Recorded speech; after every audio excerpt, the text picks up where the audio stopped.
things on my mind are Jesus and white pants. Welcome to Raisin Bread, everybody.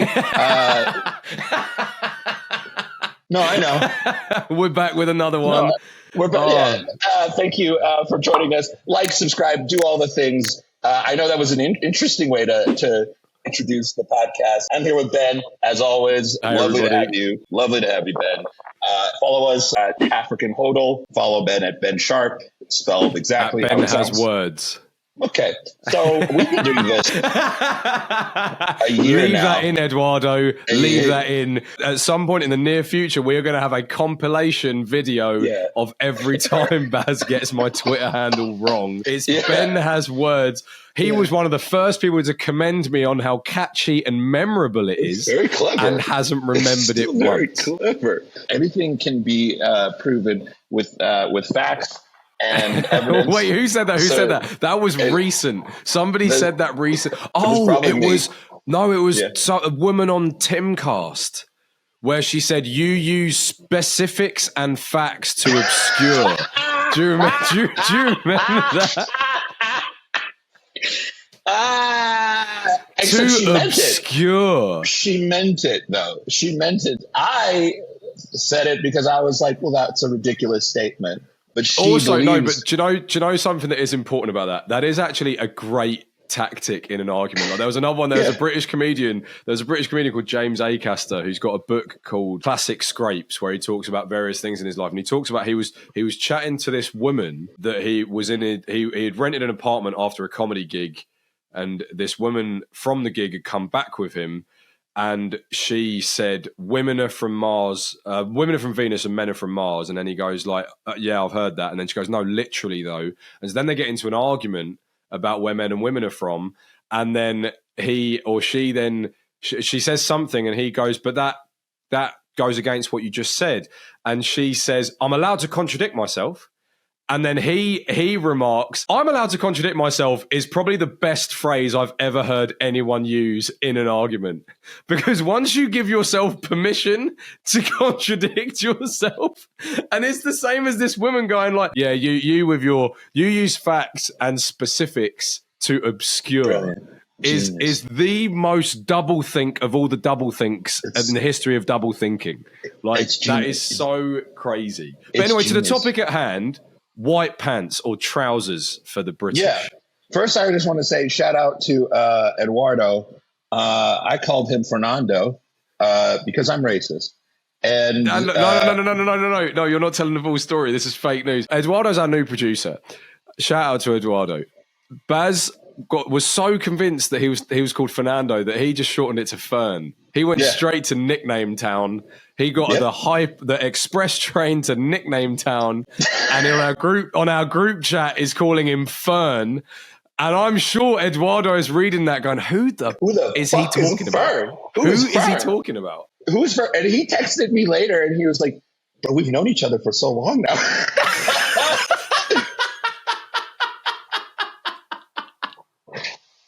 And I was like, "Oh no! I don't know what to say. I'm sorry." He's the best. Follow him at Jim Weed on Instagram. He's fantastic. But oh man, in terms of just like the confidence, I think to have to nickname someone whose name you don't actually know is, I think, akin to white pants. The same level of sociopathic focus and drive and confidence that I have to call someone Fernando after knowing him for a year. Same thing for white pants. When you wear white pants and you go out into the world, this is what I've realized, you've made the determination that nothing bad will happen to you. Yeah. Not now, not all day. Pizza, not a thing. It's not happening. Yeah. Right? A dusty ledge? Not happening. You wearing white pants, everything is going to go good for you that day. It's almost blasphemous. You are directly challenging God. Like, you are basically going like, what, you think you're going to throw something at me? Go on then. See if you can. And by the way, everybody, we're talking about actual white pants, not like off-white or like, we're talking about like brilliant white like jeans. Pants, yes. Because I've only seen this, the only people that can really pull this off in Europe at least are Mediterraneans. Or that. And like, because I've only ever seen it in like southern Spain or Portugal. Oh, okay. And it will usually be a man wearing and he goes for a contrast look. So he goes for a very tight black shirt or like a tight dark shirt, and then like either loafers or espadrilles or like a really like a summery shoe, like a very like a Tom's shoe type thing. Yeah. And he'll have some fake Prada sunglasses. And the hair will be slicked back, like a lot of oil to slick back the hair with the white jeans. With often, it has to be said, 2 dust circles on the arse from where he's had to take a pew somewhere to contemplate. I don't know, maybe he's rolling a cigarette. If we're talking about the Algarve in southern Portugal, then he's probably rolling a cigarette. He thinks this is a man anyone with just super oily hair, especially an oil slick back ponytail. Oh, that's a guy you can take advice from. That's a man with wisdom. 2 people you can take advice from: people who have slick back hair and ponytails, and whilst also possibly wearing a mesh top, and the mesh top, that's brave. On top of that, that combo. And then so hang on a minute. Are we going to dinner or are we going ballroom dancing? What's happening? Exactly. This guy will have give you the greatest advice in the world, but it's like this is good advice, but you're wearing a mesh top and a ponytail, and that's a lot. And then number 2, face tattoo guy. Face tattoo guy has tons of wisdom. Obviously, he's made a lot of good calls. Wait, go into that more. Why is face tattoo guy a fountain of? I mean, obviously, Mike Tyson's podcast is brilliant. So, and he has a face tattoo. It's the exception that unfortunately proves the rule. But I would just say, in general, if you see a teardrop tattoo, that's a man or woman who knows a couple of things. Right. I mean, I don't think I could get a teardrop tattoo personally. I might get a tattoo of a handkerchief so that me and the teardrop tattoo person could have something to talk about. Perhaps I could wipe away the tear from their eyes with my handkerchief tattoo on my palm. I was going to say, I'm in a similar boat where it's like if I got a teardrop tattoo, middle-aged white women would lick their thumb and try and rub it off. Like they would just think I had something on my cheek. Like nobody's looking at me going like, I think no one would think it was a tattoo. I'd have to explain to people what it was. Right, like I've killed people. So that's the sort of awkward social interaction I have with people, and I'm very comfortable with. Because I don't know how to people. I was telling Ben this before we started the show, that I'm kind of still reeling about this. I was talking to a young woman, and she was going through a tough time.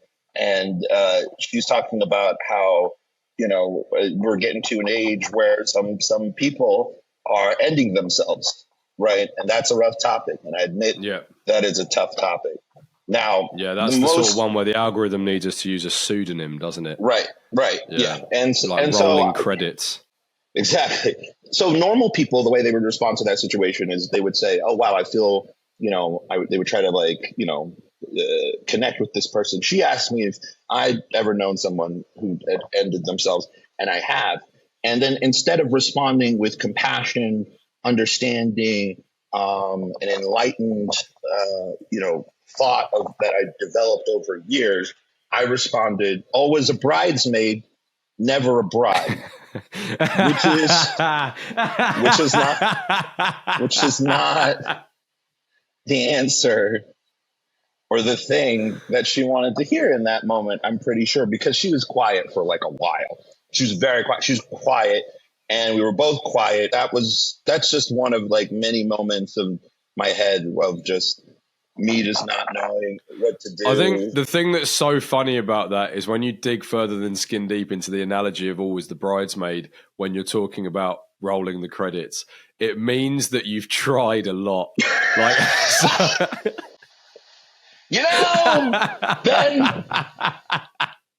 tried everything. Cross the train tracks, not down. Rookie mistake. All right. Yeah. You got to remember that. Don't remember that. We're gonna get fully Milo Yiannopoulos from this one. Don't remember that one.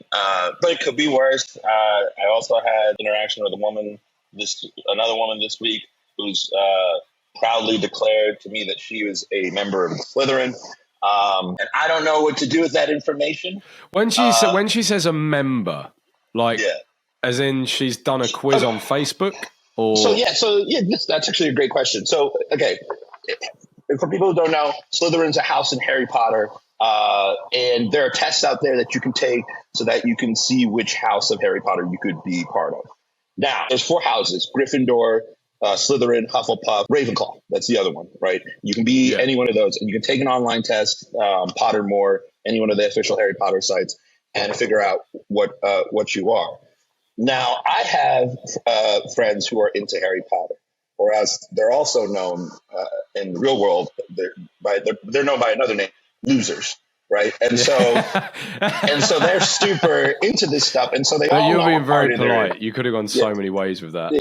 Well, name of my sex tape. So the thing is, so they like to tell me what houses they're part of. She tells me she's part of Slytherin. Now, the thing that I have to deal with as just a black person is wondering, what does that mean? Because saying you're part of Slytherin is like saying, hey, like the group in the books, the Harry Potter, the one that's racist, the one that wants just a pure bloodline that is, for lack of a better word, muddied by weak, non-magic, non-like us blood.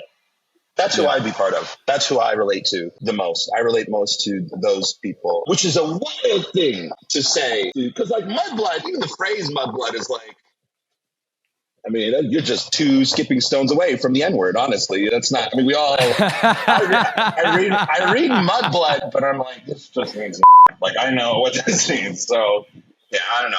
That's been my week. What about you? Well, my week's been pretty quiet. I've been just working a lot, but I have just come back from a holiday in Ibiza, which was good fun. Ibiza is great. There's a lot of women out there who need Jesus, but it's still a great time. I just when we were talking about sheer tops.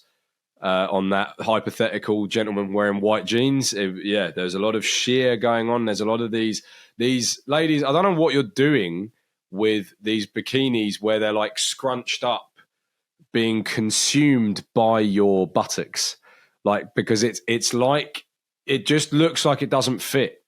It looks like you're wearing the wrong sized bikini. I don't understand this. The state of swimwear now really is. The tagline for these swimwear companies may as well be, because we know public exposure is illegal. It's not. It's not even flattering at this point so much as, well, if flattering just means sorry, we're in the way of what you really want to see. But no, it was a really good time. I've learned categorically now at 27, clubs aren't for me. I've clubs tried. Are for you. I've really clubs tried. Are for you. Agriculture news enthusiasts, Jordan Peterson, book wielding. Well, it's we went to see Calvin Harris, and that was great because that had a focal point, right? Yeah, that had everybody was in the club. Well, I guess it's a club. It's still a club, but it's also a hotel. And you're all sort of stood around in these little shallow sort of foot deep swimming pool things, and you've all got a drink, and it feels like summer, right? It feels really summery. And then he comes out, does a killer set. It's all really good. It's like being at a concert, but he's just pressing play and then twiddling some things and scratching some stuff and DJing. And whereas when we go to a club, and the clubs all have names that excite you when you're 18, but really just sound threatening when you're moved. Or Amnesia is one of them. It's a horrific name. It's just call it date. Just damn well, because that come on, we're in the ballpark. That reminds me of that Dane Cook bit where he's like, you should just name the club what it is. This club is just called Head. You go to Head.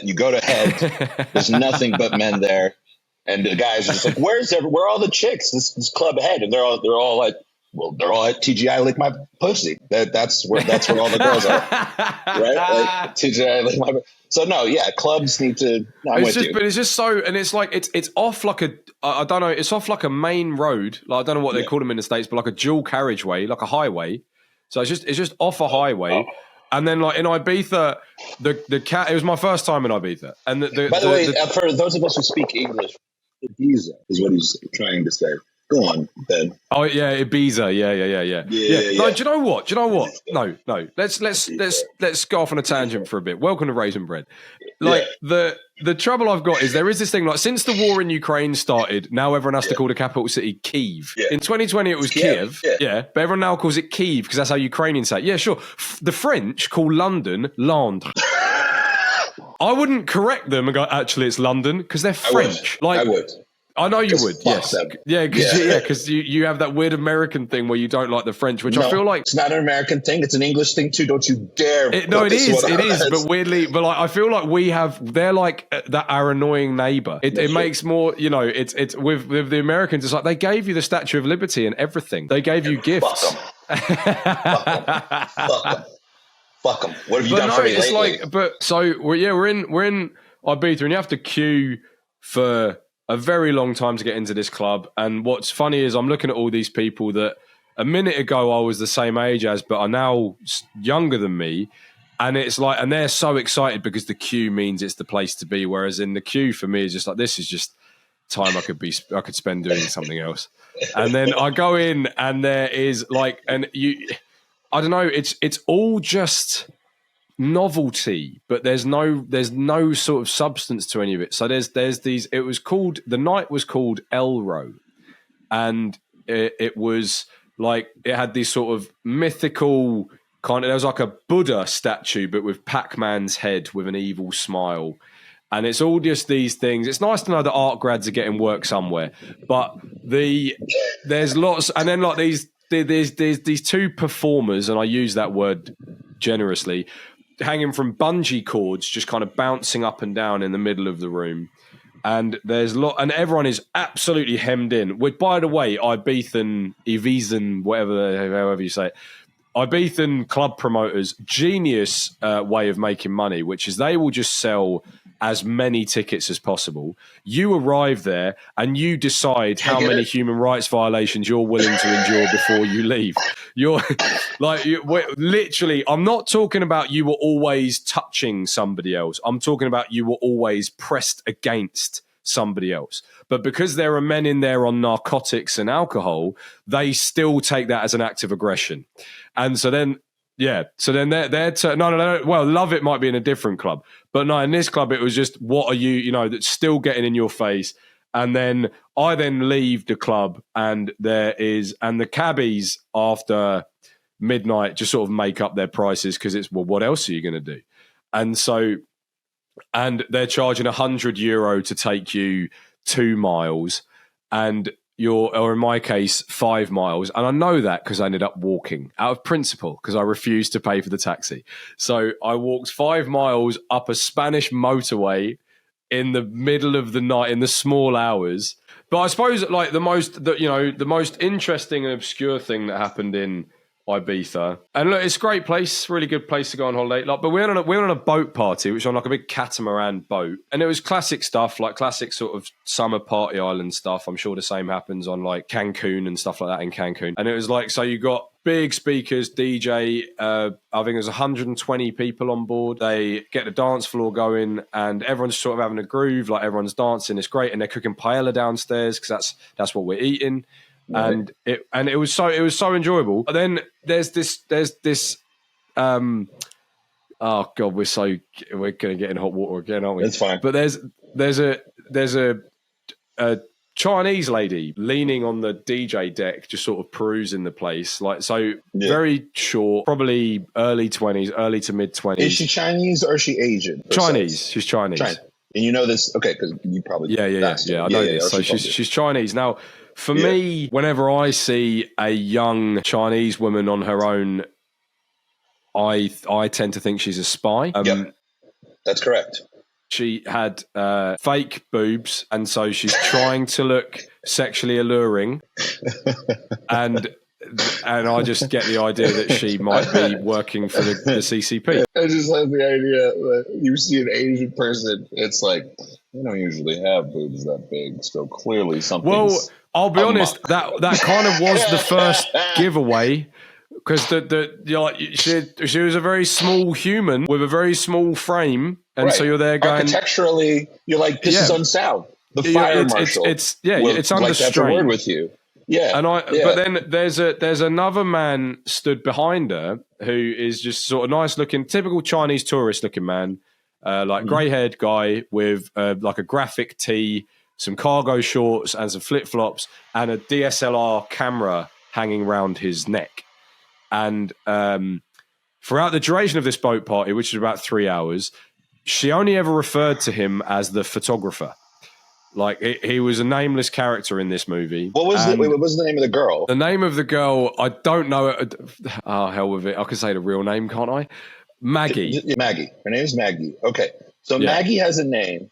So and she's got the Western name as well, Spy. Right. So she's not going by her authentic name. She's given herself a Western name. Right. And then photographer. And then the photographer. The photographer. That's like what she called him. Like credits. Yeah. As the credits are rolling, it's in order of appearance. That's Maggie, funny. the photographer. The photographer. Ben. Like that. That's how this. That's how this goes. And maybe she or he saw. There was a bit where the boat would stop, and there was a slide on the back of the boat, and everyone could jump in the sea. And there was a very strong current. And so if you weren't a strong swimmer, you would get sort of pulled around a bit. And so there was one girl who had a panic attack. And so me and my friends helped her swim to the side and were like making sure she's okay. And maybe the photographer saw that happen because he came up to me and my friends and said, if Maggie jumps in, will you jump in first and make sure she's okay? And I was like, yeah, that's absolutely fine. That's not a problem. So she jumps in, or my friend jumps in, she then jumps in after, and he makes sure she's okay. And I really don't know if I should. We'll tell the story and we'll see if we can keep it in. Just say but like, there's a big sort of square float on the side of the boat, where people can like lie and like sunbathe and stuff while everyone's jumping in the water, or they can just jump off it and just have a good time, right? And it's sort of thinned out at this point. It's just my friend and Maggie on the back of this boat. And so there's nobody else around. And she pops up. He goes, "Are you okay, Maggie?" They swim over to this big mattress float thing tethered to the side of the boat. She starts to act upon him, shall we say. And then he's like, "Oh, okay, this is nice. I'm getting a bit of action off the side of a boat from this girl that I've just met. This is every teenage boy's dream." And then and how old is your friend? My age. And then over the side of the boat pops the photographer and starts taking loads of pictures of this act. I really don't know if we can leave that in. But why? But why though? Why? Like, why? I don't know. What's the point? I don't know. Is she like an influencer? Did you ever find out what her fucking deal was? I really don't know. But anyway, fine. But then, we don't know. She had like from memory, I think she had a pretty sort of modest following on Instagram, but she's been traveling a lot. And it's my belief that it's because she's on assignment. Or deployment, but that's just my theory. But then after that, we go to a club, like a day club, and we're all in this little sort of foot deep paddling pool thing. This was the Calvin Harris one, and then we've got a drink from the bar, so we're all in the pool, like cheers, going, "Oh, isn't it great? Yeah, summer holiday, so much fun." And then one of us looks to the side and goes, "There's the photographer. That's the photographer over there." And we're in a completely different part of the island now. And then my response is, because I'm now, alarm bells are going off, I'm now going, "Where the hell is Maggie? Where's Maggie?" And then we look to the other side. And she's now trying to kiss another one of my friends. At which point I'm now panicking. I'm now going, "Right, can everyone check their pockets, please? Someone's got an air tag on them. Like, we're being followed." fucking find you. And like, fair enough. It's island. a big club. It's a big club in Ibiza. So it's like Ibiza. It's not like there is a chance of it. Look, now forgive my prejudices. If it was anybody else, I probably would have gone, oh, what a funny coincidence. But when it's a person being followed around by a photographer that they've hired, and it's just them with no name, a nameless photographer. No, it wasn't. She doesn't Have the decency right to christen him. It wasn't. This is Lee, and he's my photographer. Right. It was the photographer. That was it. Right. That was how. I love that you gave him the name Lee when she has a Western name named Maggie. So you could have gone with a Western name Graham, like Jake or anything. Yeah, anything. But you were like, no, Lee seems appropriate here. Yeah. Keep going. Well, look, viewer, you decide. L-I or L-E-E. You can choose. Exactly. You can choose. Exactly. Because there's no difference. It's racially androgynous, which is the goal that we're all striving for, isn't it? Racially androgynous is the name of the next fucking... Who's that guy who looks like every race at the same time? He sings Uptown Funk. The fuck's that Bruno Mars? The fuck's his name? Bruno Mars. That fucking lesbian ass... every race at the same time. He's gonna put out a record called Ethnically Androgynous. Go on, sorry. That was certainly an event that happened on that on that trip. And then I got very patriotic on the way home, as nobody will have seen on Twitter because I still can't break past 70 followers, it seems. But the queue structure on the continent. I'm retweeting you all the time, brother. I'm trying. Follow Ben at Ben Has Words. Yes. At Ben Sharp.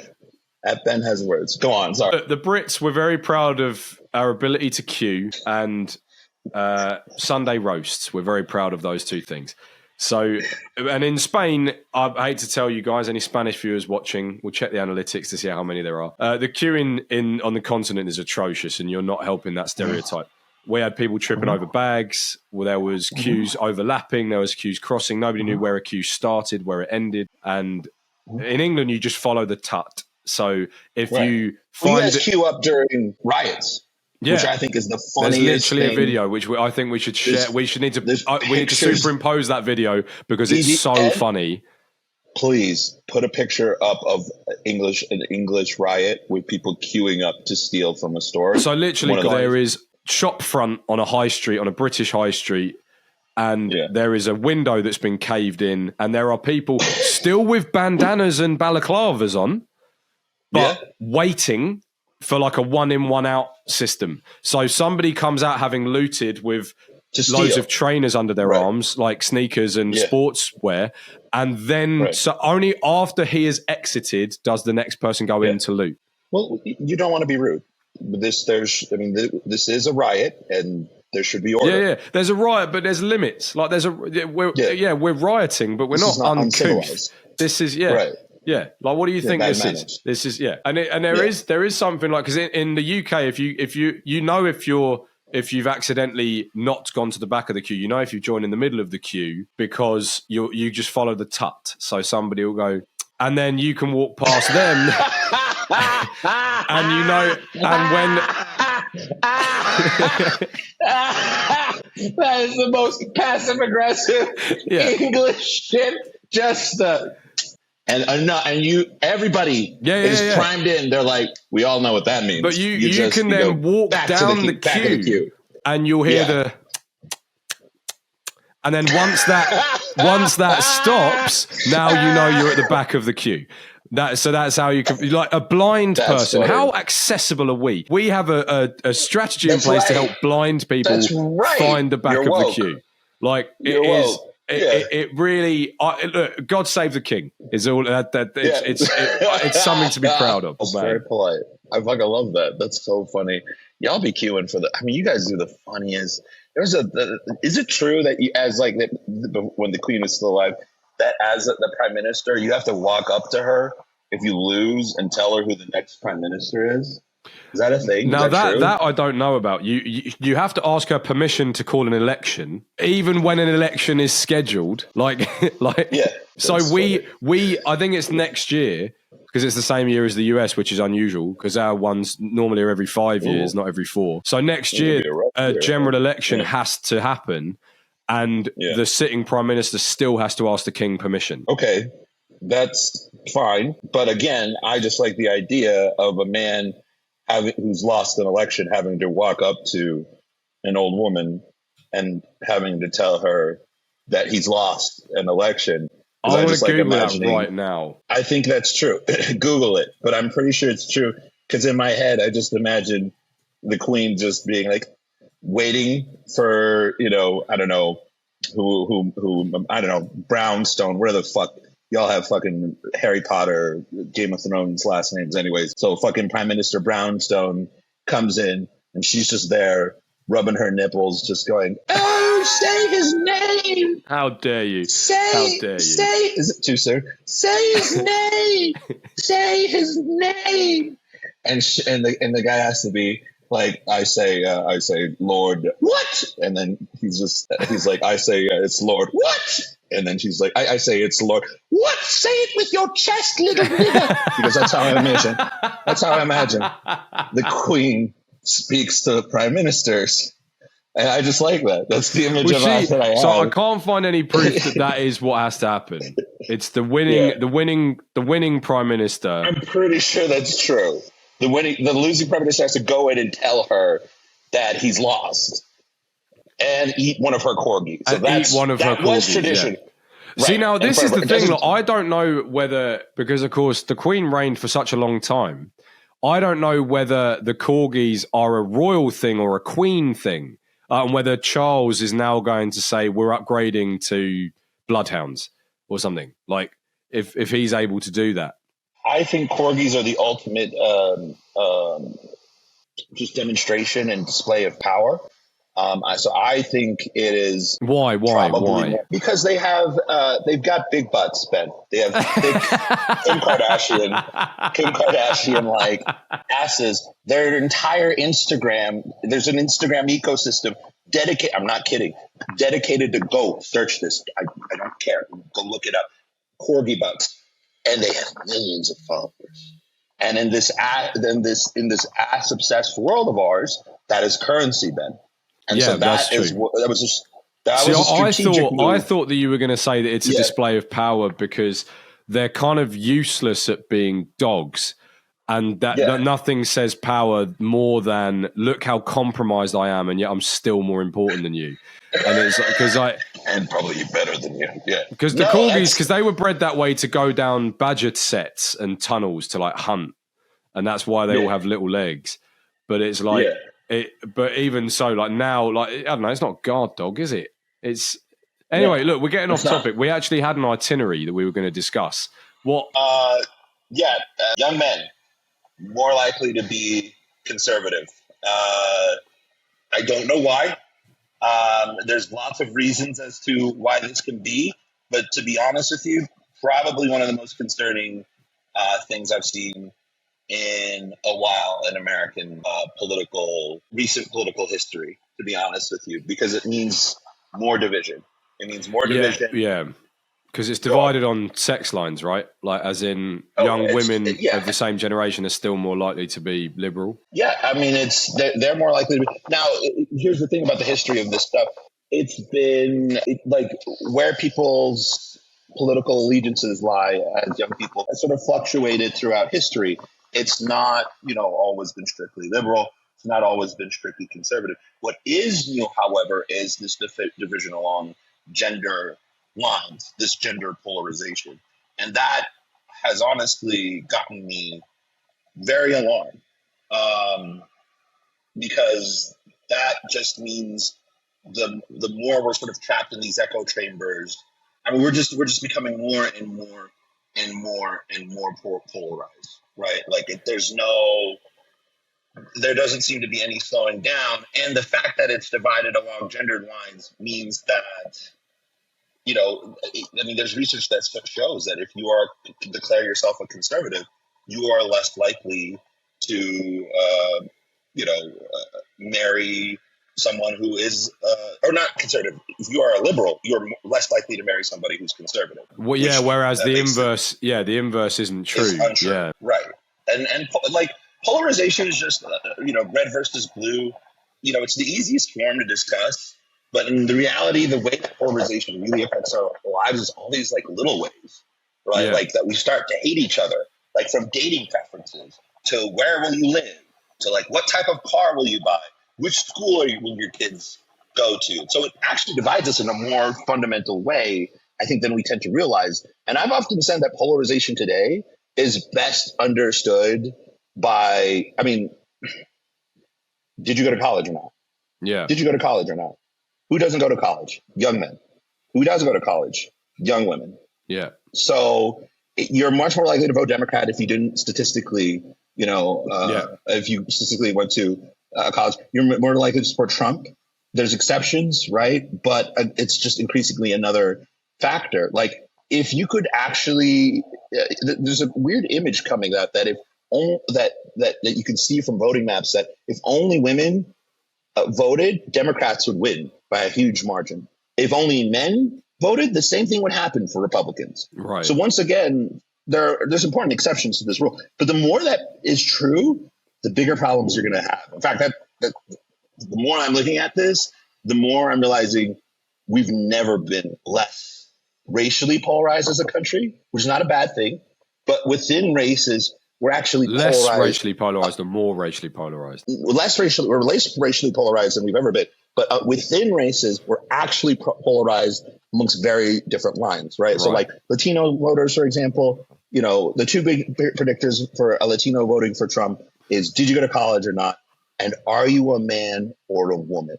The same is true for white voters. The same is increasingly becoming true amongst black voters.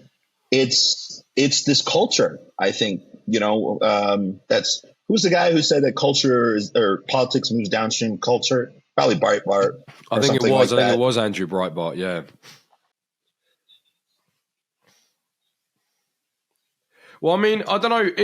I don't know if it's too concerning, because it's like when we talk about these young men more likely to be conservative, what do we mean? I don't think we mean on immigration policy. I think we mean on family values. I think we mean on what their aspirations are for their life. I think, the fact that they might want to run their own business. They want to have a wife and kids. They want to own their own house. They want to. That's what I get when I hear that more young men are conservative. And so it's like it.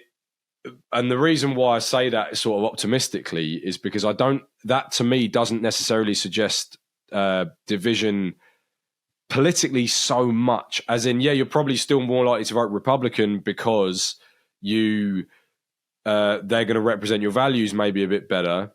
And of course, that depends on how politically invested you are, because those who are at the top end of the politically invested scale don't think that either party represents them, and they're correct.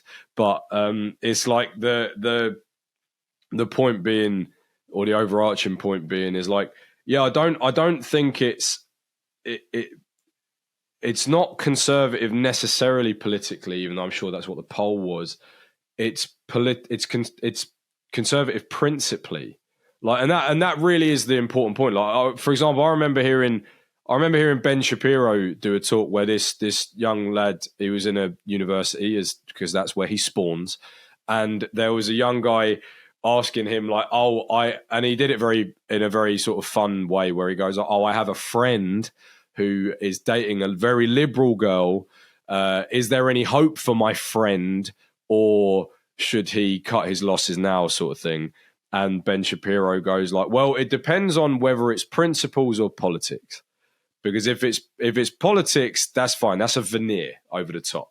You have to go through that and go into the principles. What are her principles? Because if your principles are aligned, then you're going to be fine. Because this is what I have with so many people now. Like when I speak to people who are either sort of just politically disengaged, or they insofar as they don't get involved in the current discourse because either they can't be bothered or whatever. When I speak to them, and it comes down to things like, okay, well, if you would you let your kid go under the knife for transgender surgery?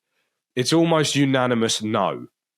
It's like, right, so and then the question becomes, and I get called a conservative. I don't even like necessarily identifying myself. I'm fine for people to sort of observe it about me and come to their own conclusions. But it's like, when I hear somebody say that, oh, well, if it was your kid going under the knife, would you let it happen? And they usually will say no. I've only had one person in my conversations that has gone like, yeah, of course I would. And it's like, right, okay, you're fully captured.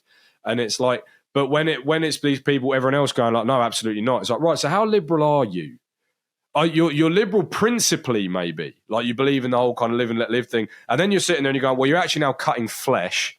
No, you've found my line, and it's like, well, so politically you lie somewhere different to your principles, because that's what we're seeing with the God. Here comes a buzz phrase: a paradigm shift away from left and right to authoritarian and libertarian. Because it's now like, well, what do you want? Do you want to tell people what to do? And this is why, we mention him a lot, but this is why Jeff Charles had such an impact on me, because where he's going like, authoritarianism is authoritarianism. I don't care where it comes from. If you're telling me how to live, we've got a problem. If you're going to enable me to live how I want to live, we'll get on just fine. And that's a really so when I hear about these young men saying that they're more likely to be conservative, what I hope it means, I was having this conversation yesterday with some friends. It's like a friend of mine, she was talking about dating a guy, and so like sometimes he comes out with some woke stuff. So like, right, okay, in that case, I'm sorry, it's probably not going to work. Like, because with women, you can forgive this. You can forgive the woke stuff, because women build communities, and this is currently what you need in order to bind and build a community. Is you can't oppose too often, because then it causes fractures in the community, and that is fundamentally, women build communities. That is what they do. They create the society, the soft bit, and then men create the hard bit typically. So men do the buildings and the roads, women do literally everything in between. And it's like, so you can't go against it too often, because then you fracture it.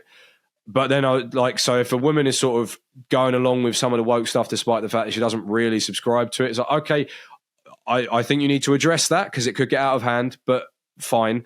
Whereas if it's a man who's touting this stuff, it's like, no, man, hand over your balls. You haven't earned them. I'm sorry. That's not for, like, you don't deserve these. And I really mean it, because it's just like, you're either one of two things. You're trying to get laid, or you actually believe it. Like, neither one is good. I think you're right. I think what this is the past phenomenon. The overall culture just becomes just sort of more hostile to just traditional masculinity. Especially during the Trump years, the data on high schoolers in particular will have, I think, profound consequences for our society and culture and demographics, and we're already seeing that. What do you foresee? What do I foresee, or I think what we're seeing right now is worlds are colliding. And right. Like, if what you're asking me really is like, why should you care? Well, because it just profoundly influences how society structures itself, influences now who you date. That's attainable for a college graduate.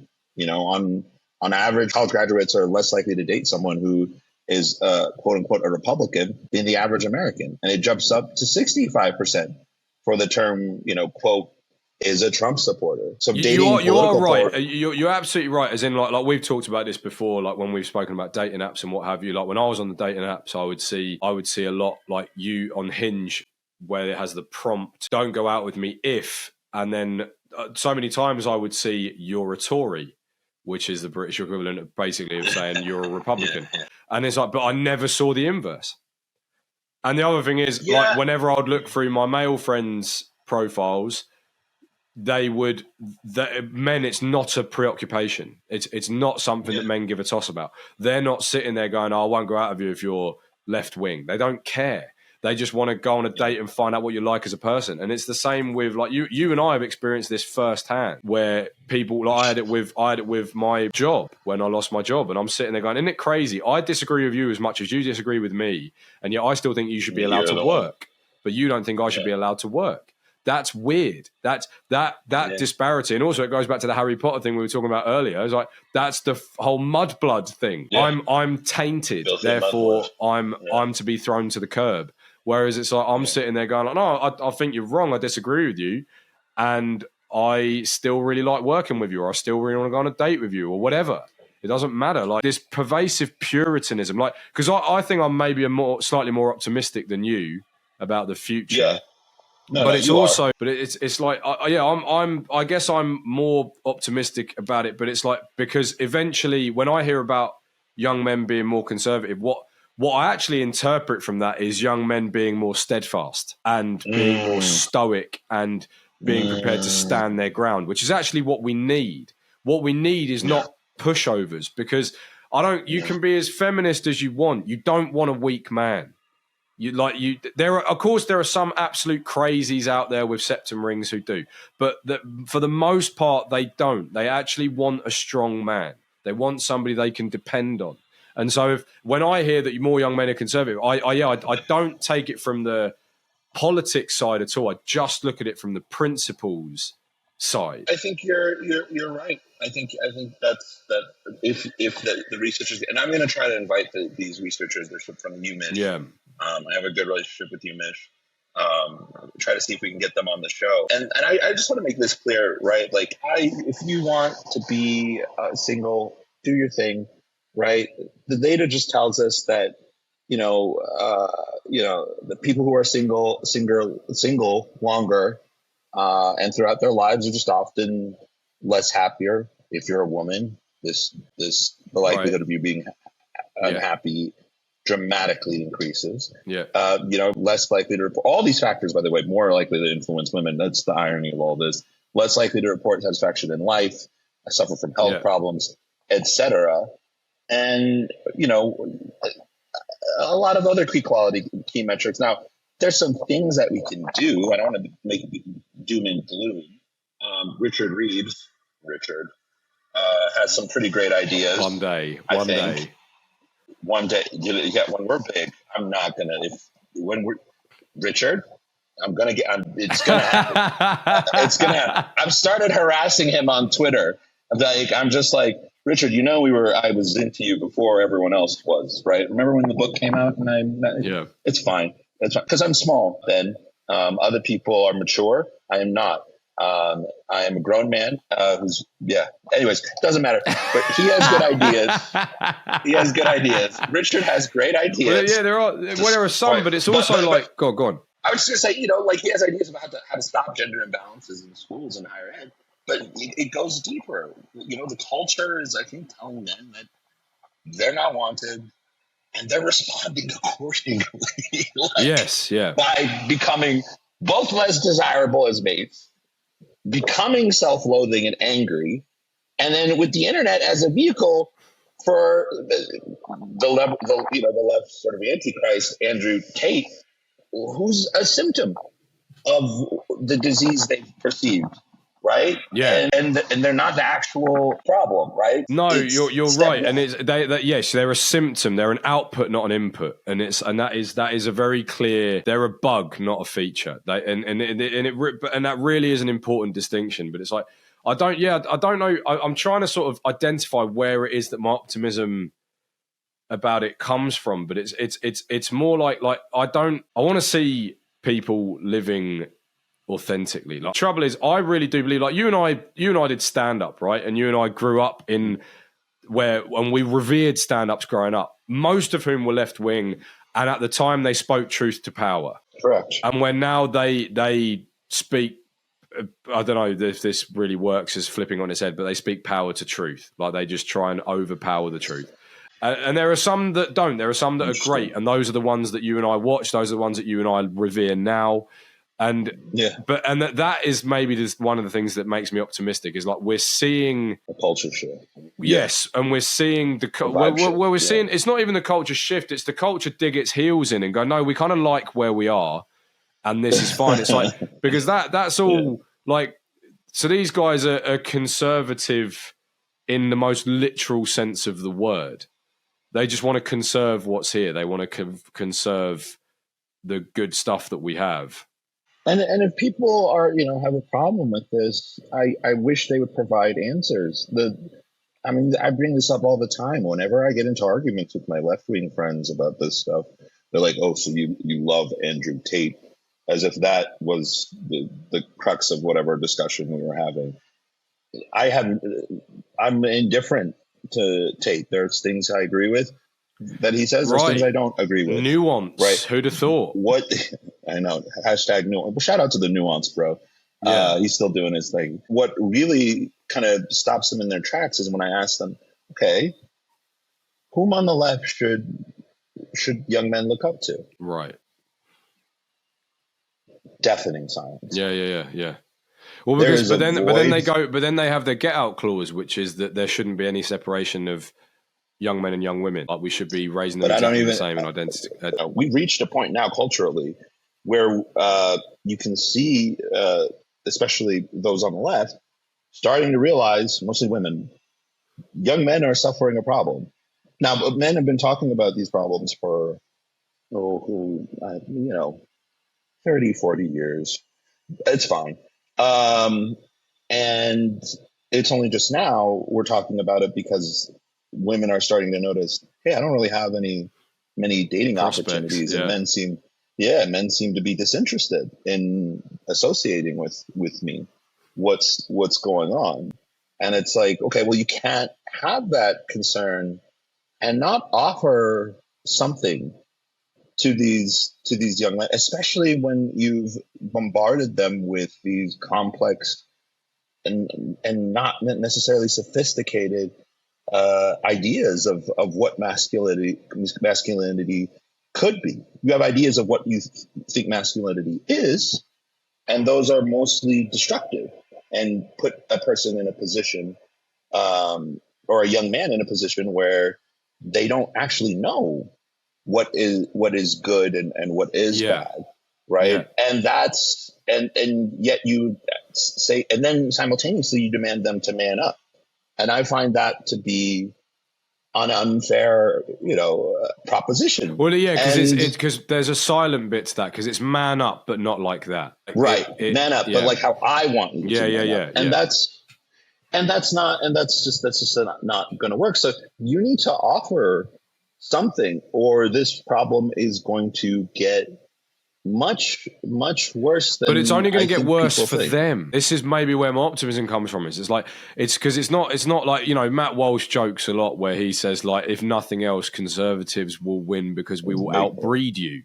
And maybe there is some truth to that. But it's like, for me, it is this thing of, we've been like battery fed so much garbage that now people are just yearning for, well, where's the truth coming from? Because it's like for example, I'm chatting to a lady yesterday, very left-wing lady, and she's there telling me, she's talking about climate change and all this stuff, and about how her company doesn't do enough to combat climate change, still flies around the world 6 times a year, but her company's not doing enough for climate change.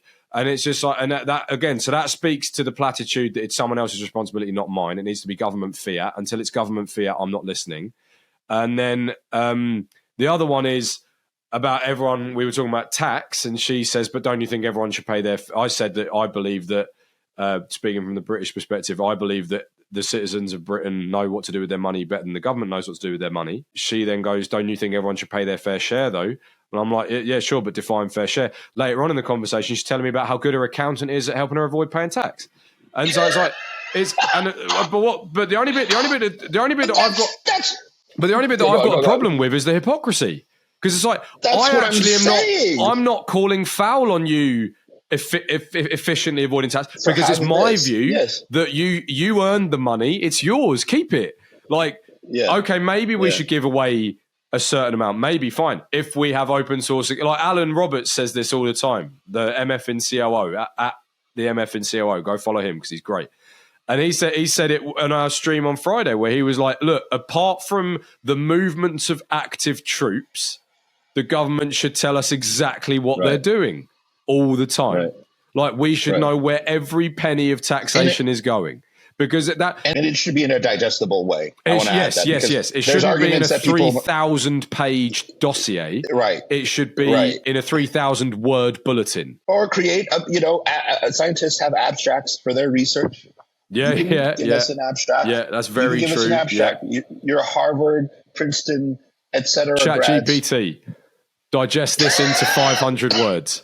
Yeah, give it to the Americans, because that's the thing. People are like, well, we do good things all the time. We post it. It's just no one says anything, and that's true. A large amount of media is outrage stuff. But the problem is that it's not digested. It's not in a digestible form, and they know that. Yeah.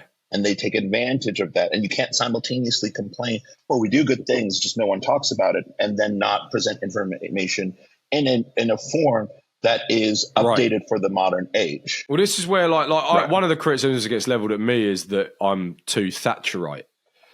Because I do have many a positive word to say about Maggie Thatcher. And but one of the big things with her is does seem to me that her objective is to be understood. And that's huge, because that, to your point, that's not what we're witnessing now.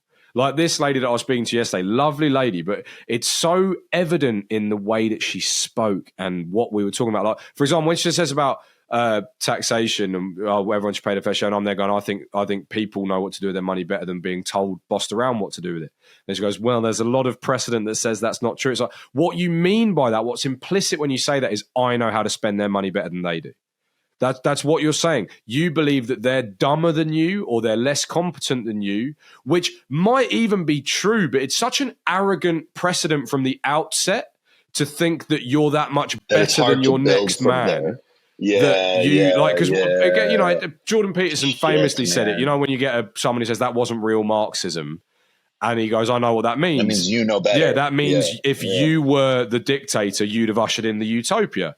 It's like, that's what that means. And it's like, and the thing is, there is no alternative as to what that means. And it's like, because it's the same thing with what people find so frustrating about my point of view. Like, for example, this individual found so frustrating about my point of view is like, no, I'm saying I don't know everything.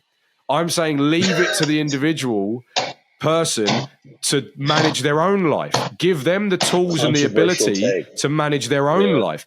I'm readily admitting, no, I don't know what's best for them. I think we can, and yes, absolutely, there are people who are compromised. There are people who are infirm, who are mentally disabled, all these things. And it's like, yeah, fine, we can deal with them case by case. They are not the majority. The majority of people just want the tools at their disposal to improve their own lives. And again, to bring it back, I want to make sure I'm not getting too far off. It's like, to bring it back to that point is like, if by young men are more conservative, that means more steadfast, more stoic, ready to face down problems, ready to commit to a woman. I'm sitting there going, well, come on in, boys. Welcome. Yeah. Because we got a good future if that's the case. Yeah. And this isn't, I don't mean it, I honestly don't mean it from a policy point of view. I don't mean it because we'll tighten up borders. That's not even what I'm talking about right now. I'm just talking about how they want to live it on an individual level. Yeah. I'm going to have to check out Monitoring the Future. It's an institute at the University of Michigan, Ann Arbor. They focus on the behaviors and attitudes of young Americans. I think that would be, once I find the researcher's name, I would love to bring them on before fucking Chris Williamson does. So, God, beat me at every turn. He's been killing it as well. The latest episodes from Modern Wisdom have been so good. I don't want to hear this. I know you don't. I know you don't. You're listening to it's fine. I still have his Telegram. I don't know why. I didn't know I had his Telegram. I forgot I had his number. Anyways.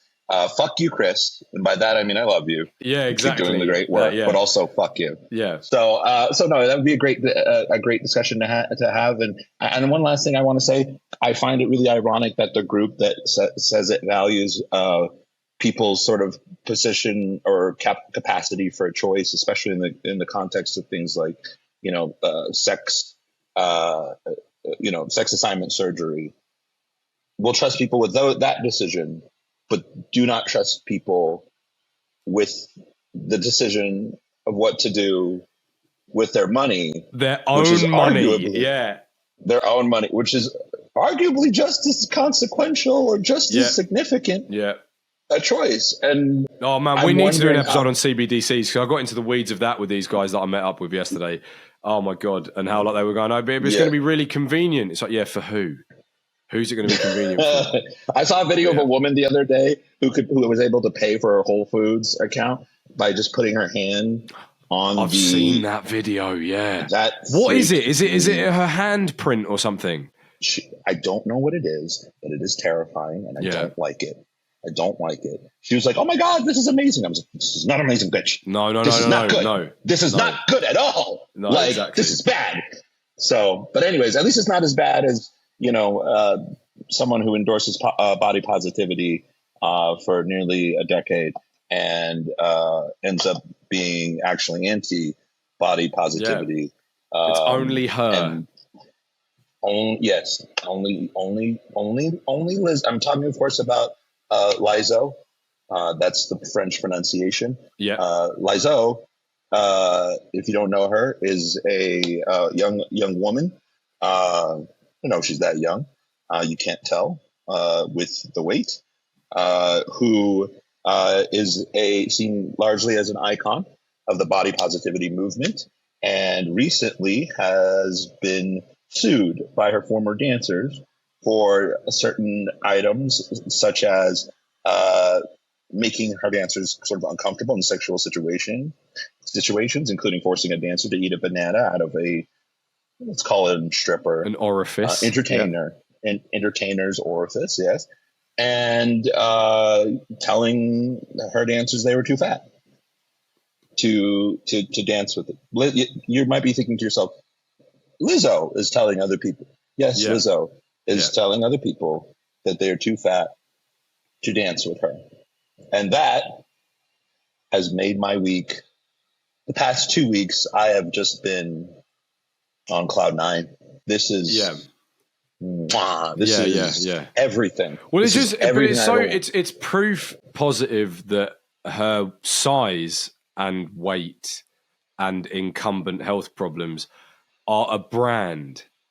It's a trademark. It's nothing to do with anything. And Baz is something that you and I talk about continuously. It's not authentic. It's completely inauthentic. Yeah. I could disagree, but at least respect your authenticity if you actually believed that being enormous was good. But you don't, because you're now controlling your dancer's weight. So it's proof that you don't even believe it. It's like Superman's S or something. It is just a trademark. The fact that you're a fat bitch and everyone knows when you enter the room because nobody else can enter the room now. That is all that is a trademark. That's all that's for. Yeah. Yeah, I think, Lizzo's got a big problem.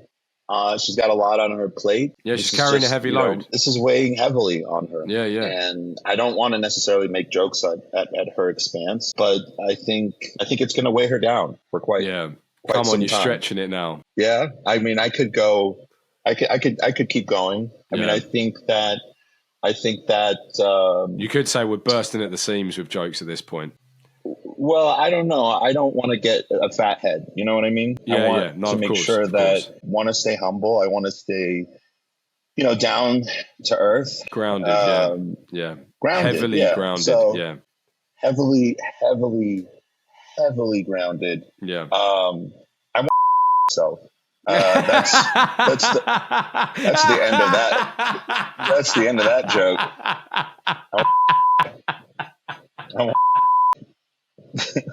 I'm going to look back at this clip and be like, look, man, you know how I feel about entertainers. I hate them. I don't hate them. I don't like most of them. I used to do comedy, and most of these people are monsters. The fact that people are surprised that they're monsters is just so funny to me. Like, how could Lizzo be I know, but like that? Depleted insulin levels are enough to drive anyone crazy. So, like, you're not you when you're hungry. Yeah. So, is she ever hungry? Wait, was that a campaign? Because that was a great Snickers campaign in this country. You're not you when you're hungry. Yeah, you're not you when you're hungry. That's such an English. No, I think Snickers try. I mean, we have a different approach in America. We go, I know you're full, but you should just keep eating until it hurts. That's our kind of way of approaching things. But No, I mean, I've seen horrible things done by her, or not done by her, but done by entertainers to other people. So this doesn't surprise me. I wish people. This was the same thing during the Me Too era. Like, if people knew what went on in Hollywood, they would never go To to anything. to any movie ever again. Yeah. Yeah, because most of these people are not great. And a question Alan asked us was, "Do you think this person will work?" Yes, she will continue to work. She will have no problems working. She might have to shut up a little bit about the body positivity thing, but yeah, man. I don't know. What are your thoughts? The real crazy thing, like, just sort of final point on this, is like, what has happened where legitimate talents need to use these gimmicks? Like, I'm thinking specifically about Lizzo and Sam Smith, because it's like because I've long since said that Lil Nas X, he has to, because he's terrible, so he has to grind on the devil. Like, he can't sing. His bars are trash. The quality of the music is so below par, and so he has to grind on the devil and put blood in Nike shoes, because otherwise nobody talks about him, because he's on the page 48 of SoundCloud. But then you've got a Sam Smith who is legitimately Adele level talented. You've got Lizzo, who has the most incredible voice. She's unbelievable. Unbelievable. I've been to a Lizzo show. This is 8 years ago. Talia Hall in Chicago. Unfreaking believable. Yeah, she's amazing. Like, truly generational talents. And so it's like, so why do you, like Sam Smith, why do you need to do that farted in a wetsuit look at the Grammys or whatever it was? And Lizzo, why do you need to do the whole, like, I'm black and heavy? It's like, heavy's a really funny way of describing it. It's like, I'm just dense. Like, it's not, never mind the waistline, I'm just dense. But it's like, but you have legitimate talent. Like, you don't need a gimmick. And unless what they're doing is they're setting themselves up for, like, the recovery narrative, kind of like a Miley Cyrus. Because bearing in mind, it was literally 10 years ago since Miley Cyrus was licking sledgehammers, and now she releases an album that goes crazy because everyone's talking about her, and now she's like a legit musician again. And again, same with her, a legit talent. Like, and it's just like, why do you lot need to do this? Like, and again, unless it's for this recovery narrative, unless it's for Sam Smith's back, everybody, he's lost weight and he's in a suit. I think it's like, almost, is it a level of like that level of narcissism where you're like, everyone tells you you're a star and nothing you do is wrong. Nothing you could do is wrong. Everything you do is great. Everything you do is correct. You're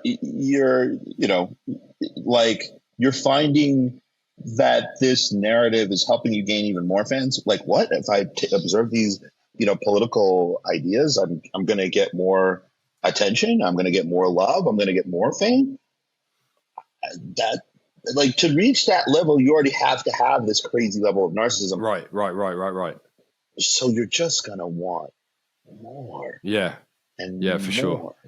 Yeah. And that is an easy avenue. And they probably see people around them using the same tactics to gain more of that fame. And so you're not necessarily thinking long term, like, oh, here are the consequences of, here's how I box myself in when I lead with this, political narrative. You're just saying more love, more retweets, more gigs, more talk, more chatter. Yes.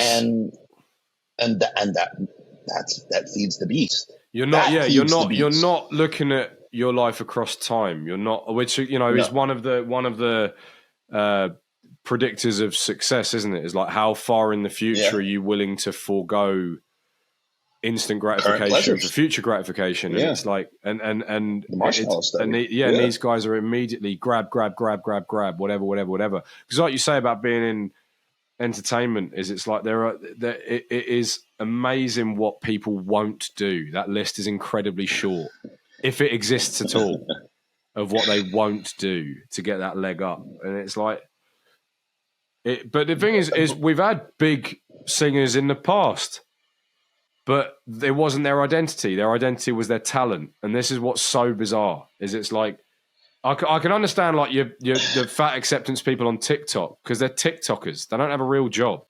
They're just trying to gain some they want to be looked at. But you've got Lizzo, who's got an actual talent and an actual career, and it's like, but you're still sort of, this is still part of your identity. Like, why? I don't understand. It's needless, but then it's only needless if it's only needless to the likes of you and I and our listeners and our viewers who want more than what's skin deep. Yeah. I mean, it's authenticity, I think, will be the new. I mean, what is it, to quote my nemesis? The only real asset. Yeah, the only real asset. And what is scarce right now? Yeah, authenticity. You know, one of the things that kind of, and I never told you this, that when we were on pause for a second, and it really touched me. I actually had a bunch of people reach out to me and say, "Why did you stop? Yeah, why did you stop? Please, like, I hope, you know, for whatever reasons you guys have stopped, fine. But I should send you a screenshot of this because this is from one person in particular. You guys felt real. Whenever you guys talk, it feels real, and it really moved me. Because, you know, I'm dead and that's so nuts. And it's like, and what a moment to like bring this one into land, because it's like, when I remember when I first discovered what used to be called the intellectual dark web people. Yeah. I remember like your Weinsteins and your Shapiros and your Petersons. It was I would listen to them and go, how have you done this? You have a very lucrative career by just saying what you believe to be true. What? How did that happen? Like, why can't I do that? Why can't I just say what I believe and get paid for it? Yeah. And then you learn it's because they're experts in their field. That tends to matter. But it's what's crazy is I also remember thinking, well, that'll fizzle out in a hot minute. Like that whole fad of being able to just have authentic conversations and people be interested. And it's like, oh no, that's not going anywhere. Like, because what's happening is we're kind of doing this. Like, the fakeness is becoming more fake and the authenticity is becoming more authentic. And it's like, rather than one overpowering the other, it seems. Like, I've been reading Brave New World at the moment, which I've never read, Aldous Huxley. Okay. And I've read 1984. And 1984 is, of course, fantastic. Everything you hate is put in front of you all the time. So it's like, you know, the big celebration in 1984 is Hate Week, where they go out into the street and they have a big parade about how much they hate the countries they're at war with and all this other stuff. Whereas in Brave New World, it's all about pleasure. So you take soma, you take the drug to make you feel good and happy, and there's no parents anymore. Everyone's born in hatcheries, and promiscuous sex isn't taboo. In fact, it's encouraged. But what is taboo is to ask somebody who their parents are, because of course nobody knows who their parents are. And in this Brave New World, and it's like, and the central character is yearning for authenticity. He's yearning for authentic feeling, and he wants to feel sad if it's real. He doesn't want to feel happy if it just comes from a drug. And it's just like, and what's mental about it is I'm reading this, I've let the cat out of the bag. Technically, I'm listening to the audiobook, but it's like, because it's read fantastically. How dare you? But but while listening to this book, it's like, I was thinking, oh, well, which one are we in? Are we in 1984 or are we in Brave New World? So no, we're in both. Like, we're living both simultaneously. We're just being overloaded with information about here's who you hate right now. Right now it's Russia. That's what you need to hate. And then what do you do for pleasure then? Well, you go on internet porn. You got that unlimited, just on tap as much as you want. And it's like, or you've got OnlyFans, or you've got chatbots, or you've got whatever. You've got all these things that are there to just to inundate you with fake pleasure whilst being filled with everything you hate, and you're being instructed on what to hate next. And it's just like, wow, it's yeah, I don't know where I was going with that. It's no, but here's the thing.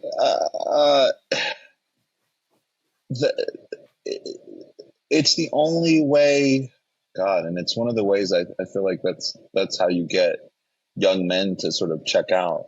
Because the only way you can get people to, especially young men, to check out is if, and the Barbie movie did a great job actually showing this, was if you make them, you know what I mean? Like, you basically just hollow them out. Like you just right, and you do it through drugs and sex and just anything to numb them. Yeah. And then any sort of great change can be stopped. Yeah, that's the only way. That's the only way. That's the only way. And I think to circle back to what we were talking about earlier, I think that's what young men are starting to realize is, we're being placated so that we don't seek more, so that we don't shake the what's the American phrase? Rock the boat. So we don't rock the boat, and so that the powers that be don't. But when you say the powers that be, like, you can't help but get your tinfoil hat on, because like, when you start lifting weights, when you start going to the gym, you're just there going like, well, who'd have thought that would feel good? Like I'm in pain, but I'm so happy about it. I remember when I first started working out, and I go down the stairs, and you feel as your pecs move up and down, it hurts as they move, as the muscles move against the tendons, because you've got DOMs. And you're just there going like, wow, this is so painful, but I'm so happy about that. Like, why am I so happy about that? And it's like, and that by itself is nothing. It's when I start seeing articles telling me that it's white supremacists want to do that. Then it's like, what's going on, man? Yeah. Exactly. What is this about? If it was just, I'm just being placated by like porn and junk food. Okay. But now you're writing think pieces on why consumption is actually a good thing. Yeah. Why exercise is a form of white supremacy. Why my getting up at 4 or 5 a.m. every day is a form of white supremacy. Yeah. Like, that's when my tinfoil hat goes into what is like, what's going on? What's your deal? What is going on? Yeah. Because there's too much confluence now. Well, have you seen? There was a headline today that I saw, and it was, and yeah, forgive me, I didn't actually read the article because it was behind a paywall. But the headline was because we've got a lot of these athletes now suffering with their health, and of course, we can't link it to the safe and effective treatment. But there was a headline today that said it could be referees' whistles, like the sharp noises from referees' whistles causing these health problems. And it's like, but they think we're that stupid. They think we're that stupid. It's like, the other thing is you want an ethnically diverse environment, go to a gym. Yeah. Go to a gym and like where it doesn't matter what language you speak, you need to know one phrase. Can I get a spot? That's it. Yeah. That's all. Or are you need. Are you done with that? Yeah. How many sets have you got? Or can we switch? Can we work in? Jump in? Honestly, it's just the most like heartwarming experience. Like when you're in a gym, I've had this happen to me a number of times where like somebody's working the same muscle group as you, and they go, "Can we work out together?" Like you're both there on your own, and it's crazy good. And it's like you're sitting there going like, "Well, we don't know each other, but we really want each other to do really well right now. Why? Why is this?" I had a guy in a gym in Colombia. I couldn't find enough stuff to wipe down my stuff because the gym had run out. And I asked him if I could borrow one of his wipes so I could wipe down my equipment. Not only did he give me a wipe, he gave me a brand new fresh bag. Yeah. Just so he was like, "Yeah, man, I see you here around a lot. Go for it."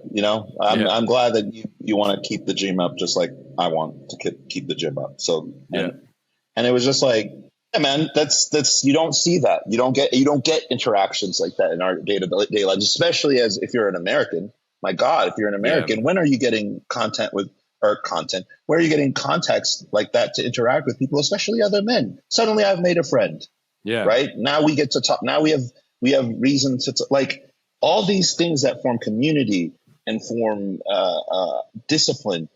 You can't malign these things, and then you can't create the environment where these things can't be observed, and then simultaneously write think pieces maligning them. Yeah, because I don't have any other choice than to look at you with a side eye and wonder, what are you actually up to? Yeah. What are you actually up to?